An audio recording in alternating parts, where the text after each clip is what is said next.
Good morning, students. Now, today we are going to look into the concept of introduction to cost accounting. Now, while we have already discussed the meaning of cost accounting and what are the different elements of cost, why we use cost accounting, etc. But few concepts are to be worked out on the board. So that's why I have shared this video. Now, under cost accounting, there are three important terms that are being used. We call them as elements of cost. So these elements of cost play a major role in cost accounting. So whenever you want to manufacture a product, the first thing is that you will have to buy the raw materials required for that product, and then you will have to give that raw material to the laborers for production purpose, and finally the finished product will be there and that has to be sold in the market. So this happens to all the products. So similarly here the elements of cost are material, second element is labor, and third element is overheads. Now here this material, it is the raw material that you require for the production of product, and labor is the labor who work for the production, and overheads are the other expenses related to the production of the product.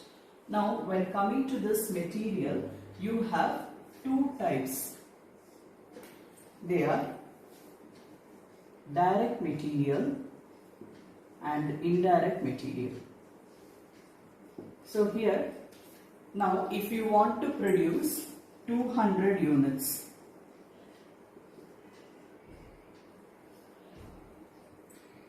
then based on the number of units you have to produce, you will have to buy the materials. So that's why you call the materials as direct materials. So based on the number of units to be produced, you will acquire the materials. And if you want to produce 400 units, then you have to acquire based on that. So what is the level of materials that is to be acquired? There are many calculations involved and we'll study that in detail. Now coming to labor, even similar to that, similar to material, here labor is also divided into direct and indirect labor. Direct labor is something that is straight away related to your production. For example, if you want to produce 100 units, then you need 5 laborers and you'll have to pay wages to them. If you want to produce 1000 units, then you'll have to have 50 laborers. So the number of laborers will multiply based on the number of units you'll have to produce. So the wages you pay to them will differ. For example, if you want to produce 50 units, the wages that you pay to the laborers will come along 25 lakhs. And when you want to produce 500 units, definitely this will also double. So it will come around 2 crores and 50 lakhs. So likewise you will have to increase the amount based on the number of units produced. But when you see the organization, there are few laborers, they are indirect in nature. So indirect, what do you mean by indirect? That is, whatever may be the cost of production, whether it is 50 units or 500 units, the cost will be the same. For example, you can see salary that you pay. Yes, this salary, you cannot pay less salary to your manager or low salary to your auditor or low salary to the director of the company. So all these people, they have to be paid, whatever may be the level of production, they have to be paid a fixed salary. So that is why we call it as indirect. So it is indirect to the number of units produced. So it is not in no way related to the production. Then finally overheads. overheads are nothing but the expenses. So expenses that are related to your production, starting from the production till sales, you will have so many overheads. So they are also divided into direct and indirect overheads. So here all the expenses that are directly related with the number of units produced, you call them as direct overheads, and all those production related which is not related to the production, you call them as indirect overheads. So coming to the direct overheads, here you can take the factory cost, or you can take the electricity charge, repairs, maintenance, etc. So all these are related to your direct overheads, because the factory cost or electricity, repairs, maintenance, it will differ according to the number of units you have produced. So when the number of units is 50, the electricity cost will be less, the repairs and maintenance will be less. When it is 500 units, it will be more. So based on your level of production, it will differ. And while coming to indirect overheads, it will refer to the overheads that are always fixed. Whatever may be the level of production, it will stay fixed. For example, we can take the rent component. So this rent component, it is always fixed. They will not reduce the rent of the building, okay, when your production decreases or increases. So whatever may be the production, whatever may be your profit, the rent will be the same. So similarly, you have few expenses that are always indirect. So this is all about the three elements of cost: material, labor and overheads.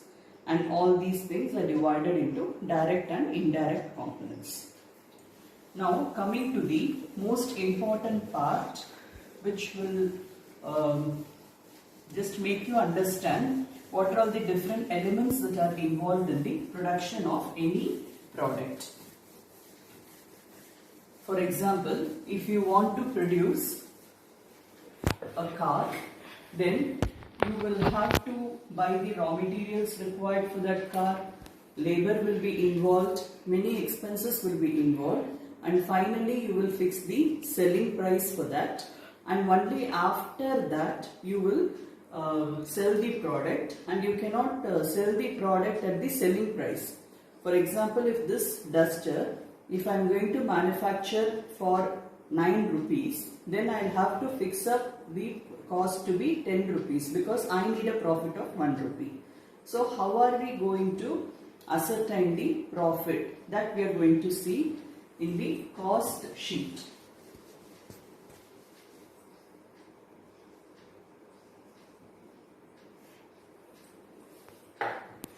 So this cost sheet is an important component in your cost accounting. So coming to cost sheet, here you will go step by step as to how to ascertain the cost of a product.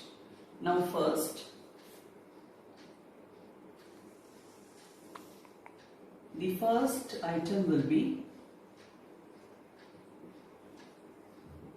direct material,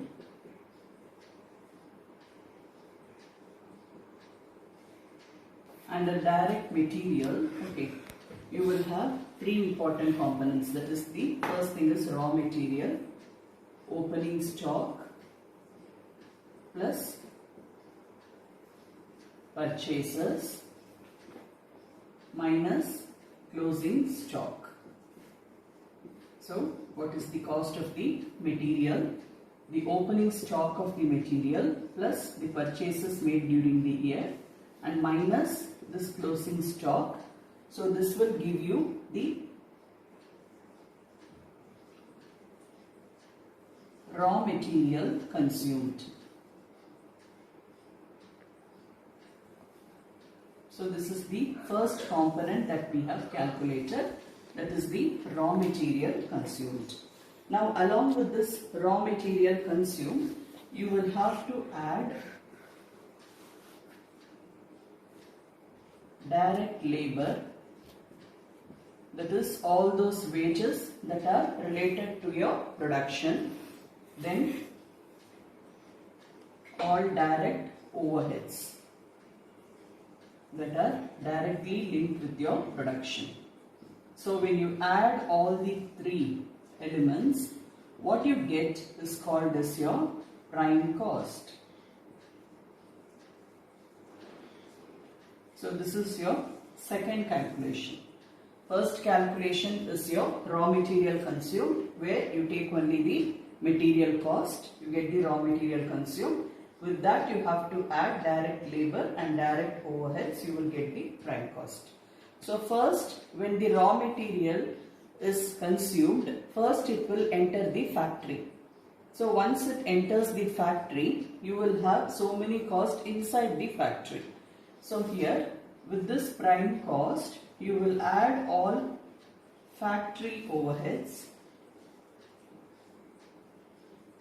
So factory overheads like your factory rent, factory lighting, factory power,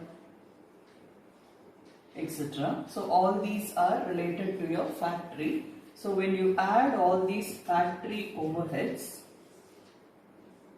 the answer that you get is known as works cost, or you can say it as factory cost.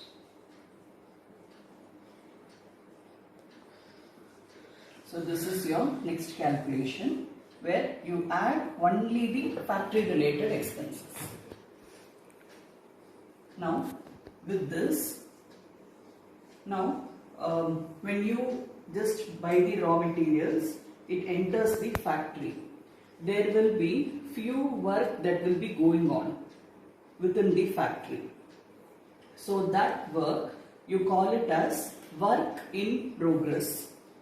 In cost accounting, whenever some work is going on within the factory, you call it as work in progress. And the terminology we use pannu. So adu pathinga appadina, you have to calculate plus opening work in progress, you will get an amount, minus closing work in progress.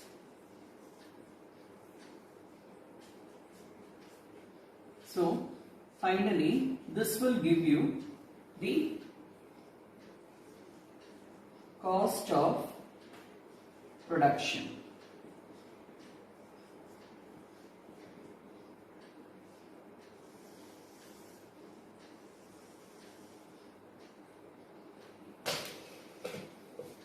Now here, along with this, you will have to add few costs that are related to the administration. For example, whenever you just purchase the product, after that you will have to pay the office rent, you will have to pay to the office workers, the salaries, all the indirect overheads will be covered here. So therefore, that component, you call it as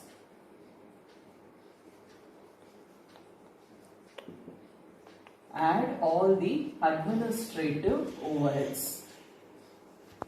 So when you add the administrative overhead component,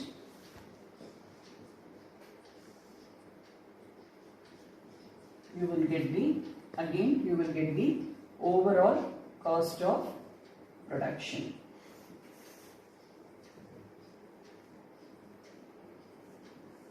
Then after this, you have produced the product, you have entered into all the administrative overheads. Now finally you will have to sell the product. So you cannot sell it as such. உங்களுக்கு வந்து sales பண்றதுக்கு முன்னாடி selling related சில expenses நீங்க meet பண்ணணும். For example, you can say that the salesman expenses, advertisement, publicity. So only after that you can sell your product. So with this you have to add the selling overheads. So selling overheads like salesman, salaries, then advertisement, marketing. So everything will be covered into this category. So when you conduct some stalls or anything, that will be covered here, packaging and all the expenses. So what you get here is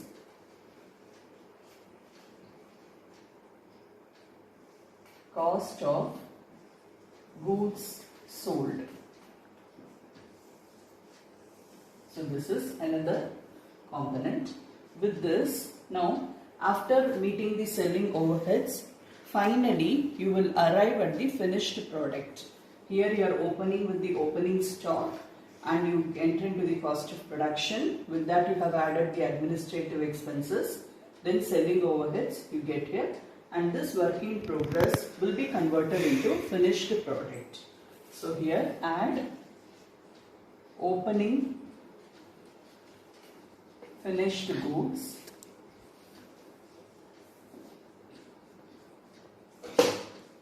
will get an amount, less closing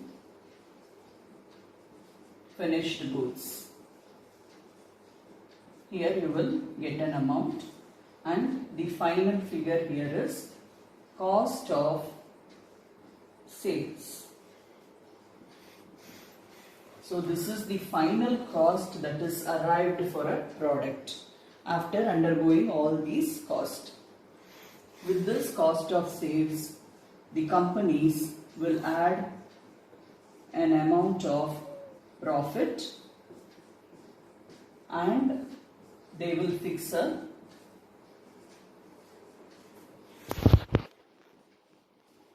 selling price. So this is how you determine the cost. This concept of cost sheet is very important. I want all of you to copy down this and to just keep it ready, because further problems that we are going to discuss tomorrow, it will be based on cost sheet. Either they may ask you to prepare raw material consumed, or they'll ask you to calculate prime cost, or whatever it may be. The format has to be ready with you. So tomorrow I may ask any students to prepare any type of cost, and I'll ask you questions in between. You will have to be ready to answer and keep your calculator with you. Thank you.